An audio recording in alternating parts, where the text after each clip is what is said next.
lots of jokes. We wish a happy 250th birthday to William Blake. To him, everything was sacred. Everything was exploding with vision. Jimmy Carr gets serious about why some jokes work and why some don't. How do you make a dog drink? Put it in a blender. A momentous event. We award the last culture show plaque ever. But who gets the ultimate accolade? Bob Dylan, as you've never seen him before.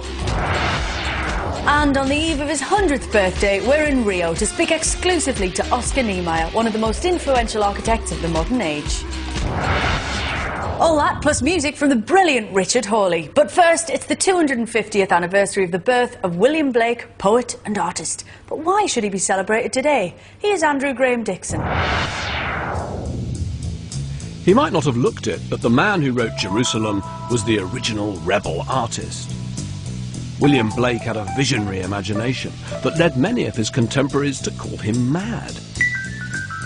And yet, he was also a man rooted in reality, mixing symbolic images with powerful portraits, full of outrage at the injustices of the world. The prints on display in the Blake Room at Tate Britain plunge you into his unique and strange universe.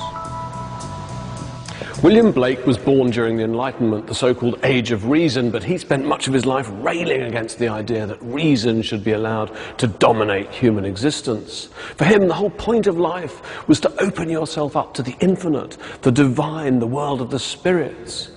What really counts is the imagination. And for Blake, the great enemy of the imagination was the spirit of calculation, of cold logic. For him, that was embodied by Newton.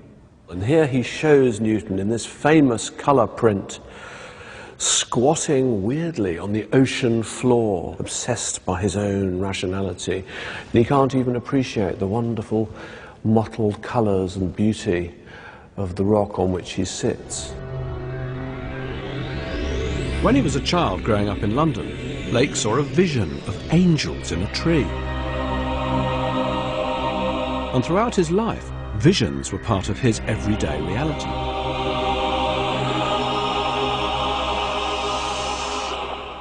He was a man out of time. He was living in a romantic, visionary world where he thought that the things inside his head were as important as things in the material universe, which is something that's a belief that I share.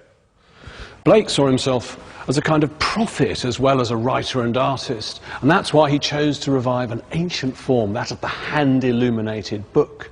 He only produced a handful in his lifetime, but they're among the most strange, powerful, wonderful objects in all of British art, and they've got a wonderful collection of them here in the British Museum's Department of Prints and Drawings. This is one of Blake's lesser-known prophetic books. It's called Europe, a Prophecy. Here you've got one of his most famous pictures, The Ancient of Days, and again it expresses beautifully that sense of ambiguity that Blake has towards any authority figure. In this case, God, man's creator, is also perhaps man's jailer. What I also like about this book is the way in which it gives you the two poles between which Blake's imagination oscillates. On the one hand, that grand language of symbolic art squeezed within the pages of a single book. But Blake can travel so easily from that to the problems of his own time. Here we've got this figure in shackles while his horrible lizard-skinned jailer holding a huge key sneaks off up the stairs. It's a brilliant image of Blake's belief that the common people of England did indeed live in chains. Blake was pretty much ignored in his own time, but his combination of political radicalism and visionary ideas made him something of a poster boy for the 60s generation.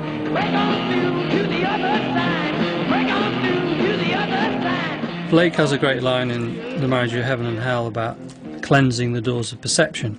It was taken up by Aldous Huxley later, and it seemed to the 60s generation to mean, you know, if you took hallucinogenic drugs, you could cleanse your vision. William Blake was possibly so far ahead of his time that it took us until the 1960s before we had the faintest idea what he was on about.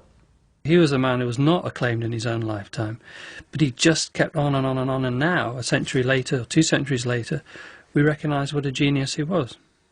Now these are the songs of innocence and the songs of experience.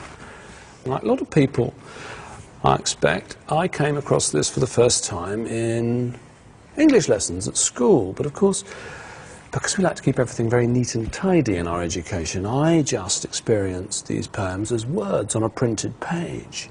Tiger, tiger, burning bright in the forests of the night. What immortal hand or eye dare frame thy fearful symmetry? And when you see them in the flesh, you see how he uses images, and he uses the whole concept of the illuminated book to set words free from their literal meanings, turning the letters into leaves and tendrils, so it's as if the words are sort of growing out from the limitations of the page. I've got an example here of the block that he would have used to hand print these books.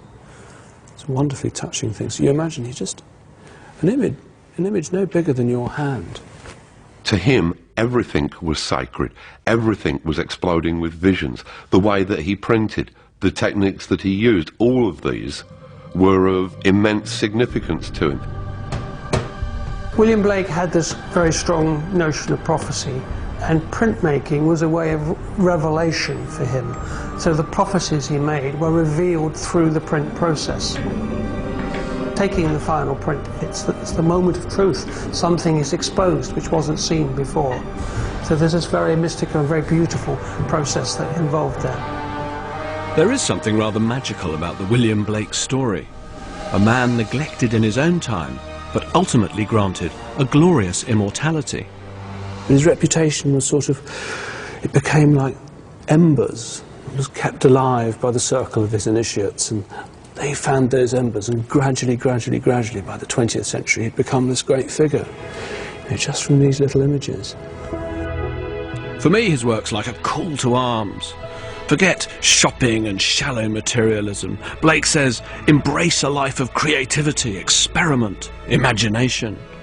250 years on, it's a message well worth celebrating. Stay tuned for a radical new version of Jerusalem. You'll either love it or hate it, which brings me rather cruelly on